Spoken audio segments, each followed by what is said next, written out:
Assalamualaikum warahmatullahi wabarakatuh. Perkenalkan, nama saya Astuti Mulyono. Saya dari Prodi PAUD 2019 dan saya berkuliah di Universitas Pancasakti Bekasi. Di video kali ini saya akan menjelaskan tentang dasar-dasar pendidikan. Tapi sebelumnya saya mau mengucapkan terima kasih kepada dosen pengampu saya, yaitu Ibu Eti Idayani, SPD MPD. Dan mari kita saksikan video berikut ini. Metode pengembangan fisik motorik halus. Perkembangan keterampilan motorik anak usia dini ada 3, yaitu tahap kognitif, tahap asosiatif, dan tahap autonomus. Tahap kognitif yaitu anak berusaha memahami keterampilan motorik serta apa yang dibutuhkan untuk gerak. Yang kedua, tahap asosiatif, yaitu anak banyak belajar dengan cara meralat olahan pada penampilan atau gerakan akan dikoreksi agar tidak melakukan kesalahan. Yang ketiga, tahap autonomus, yaitu gerakan yang ditampilkan anak merupakan respon yang lebih efisien dengan sedikit kesalahan. Tahapan ini anak sudah menampilkan gerakan secara otomatis. Pertumbuhan fisik anak diharapkan dapat terjadi secara optimal, karena secara langsung maupun tidak langsung akan mempengaruhi perilaku anak.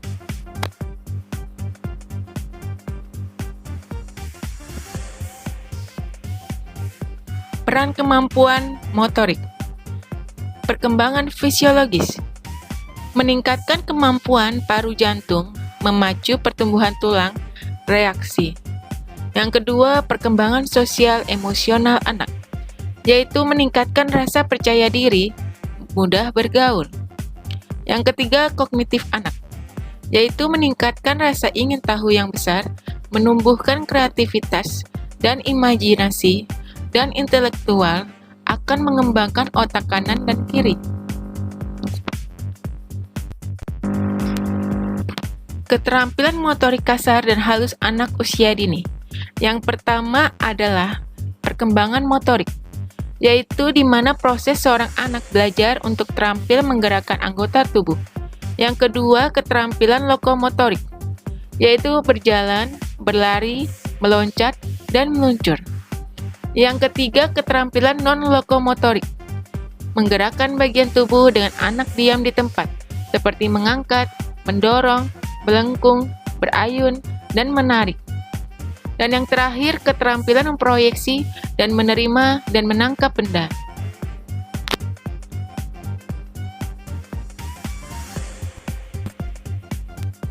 Selanjutnya, pengembangan kognitif anak usia dini. Yang pertama, kita akan membahas pengembangan auditori anak usia dini.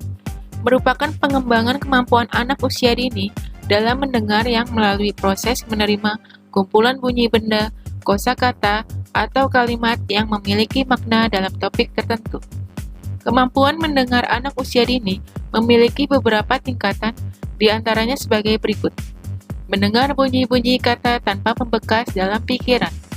Mendengar setengah-setengah. Mendengar dengan mulai merangkai ide atau pengetahuan.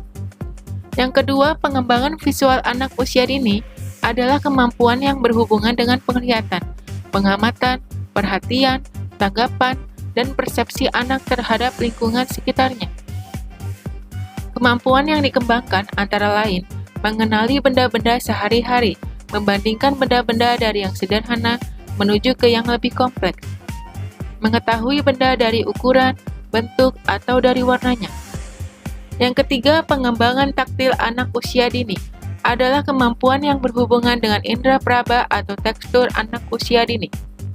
Kemampuan yang dikembangkan antara lain mengembangkan kesadaran akan indera sentuhan, mengembangkan kesadaran akan berbagai tekstur, mengembangkan kosakata untuk menggambarkan berbagai tekstur seperti tebal tipis, halus kasar, panas dingin, dan tekstur kontras lainnya, bermain di bak pasir, bermain air, dan bermain dengan plastistik. Yang keempat, pengembangan kinestetik anak usia dini adalah kemampuan yang berhubungan dengan kelancaran gerak tangan atau keterampilan atau motorik halus anak usia dini yang mempengaruhi perkembangan kognitif. Tujuan dari pengembangan ini adalah mengkoordinasikan keseimbangan, kekuatan, dan kelenturan otot-otot tubuh. Yang kelima, pengembangan aritmatika anak usia dini. Ini diarahkan untuk kemampuan matematika.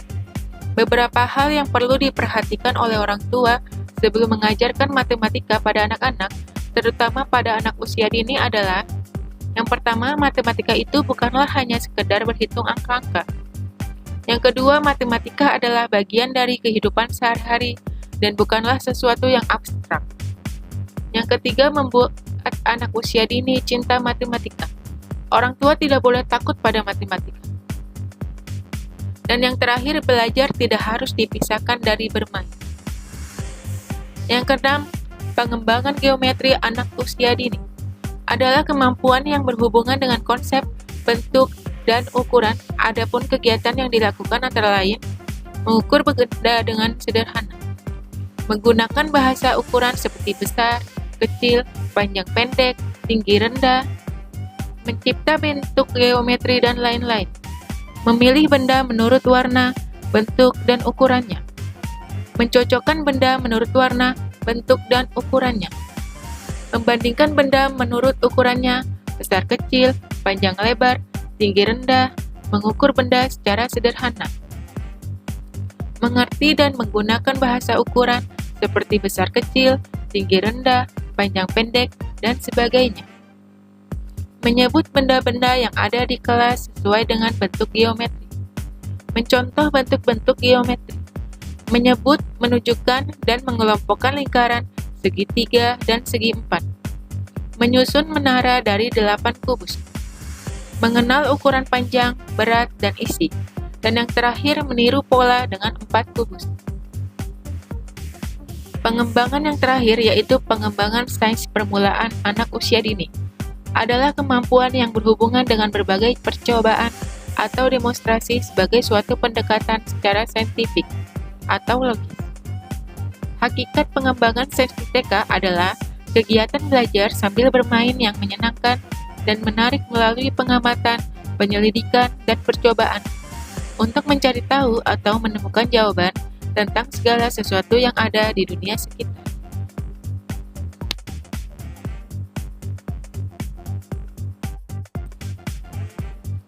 Alat permainan edukatif bidang sains. Yang pertama yaitu pengembangan pembelajaran sains pada anak usia dini ditujukan agar anak-anak memiliki kemampuan memecahkan masalah yang dihadapinya melalui penggunaan metode sains, sehingga anak-anak terbantu dan menjadi terampil dalam menyelesaikan berbagai hal yang dihadapinya. Yang kedua, pengembangan pembelajaran sains pada anak usia dini ditujukan agar anak-anak memiliki sikap-sikap ilmiah. Hal yang mendasar, misalkan tidak cepat-cepat dalam mengambil keputusan dan melihat segala sesuatu dari berbagai sudut pandang.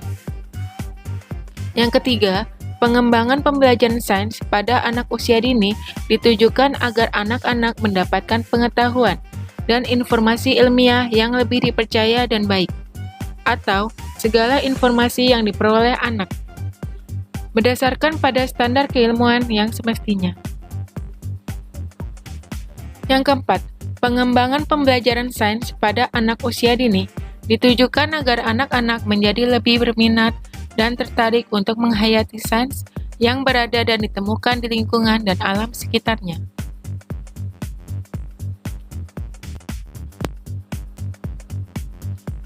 Selanjutnya adalah alat permainan edukatif pengembangan bahasa. Alat permainan edukatif atau AP berdasarkan bahannya dapat digolongkan menjadi 3, antara lain adalah AP buatan. Adalah AP yang pembentukannya dibuat oleh manusia, baik dengan cara manual maupun dibuat oleh pabrik. Yang kedua, AP alami. Adalah segala sesuatu yang berasal dari alam antara lain air, pasir, tanah liat, daun, pantai. Dan yang ketiga, AP bahan campuran. Adalah AP yang pembentukannya menggabungkan keduanya selain ketiga jenis AP. Pengembangan seni rupa. Berdasarkan pedoman pembelajaran pengembangan seni, pembelajaran seni dan kreativitas menekankan pada aspek eksplorasi, ekspresi, dan apresiasi.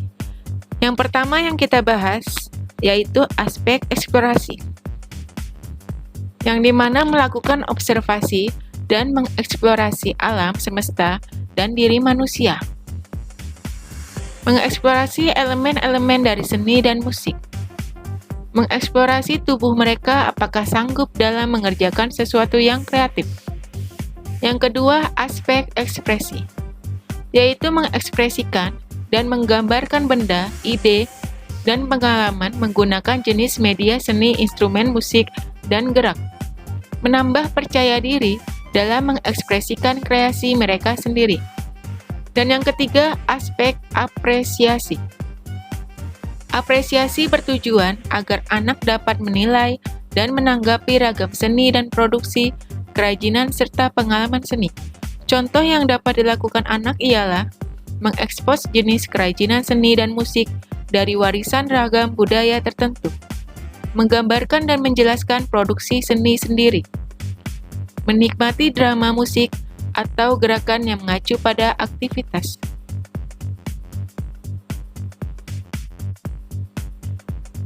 Selanjutnya, pengembangan seni musik. Di taman kanak-kanak, kompetensi keterampilan lebih difokuskan pada pengalaman eksplorasi untuk melatih kemampuan sensorik dan motorik, bukan menjadikan anak mahir atau ahli.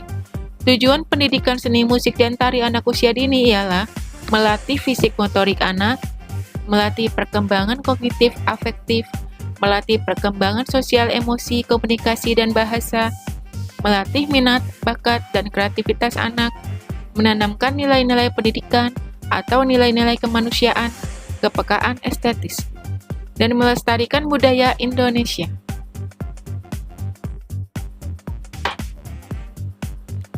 Pembelajaran seni tari untuk anak usia dini. Gerakan tari pada anak usia dini umumnya bersifat pengulangan dari 5-6 gerakan, dengan ditambah variasi formasi yang sederhana. Kegiatan kreatif tari dapat berupa bergerak bebas, mengikuti irama lagu atau instrumen. Bergerak bebas, menyesuaikan dengan tempo musik atau lagu. Bergerak dan berhenti, menari dengan menggunakan gerakan hewan, tumbuhan, robot, kendaraan, dan sebagainya. Menari dengan pola yang bervariasi atau menari dengan gerakan formasi. Sekian dari saya, semoga materi ini bermanfaat untuk Anda. Terima kasih sudah menonton, jangan lupa like dan subscribe. Saya Astuti Mulyono, pamit undur diri. Terima kasih.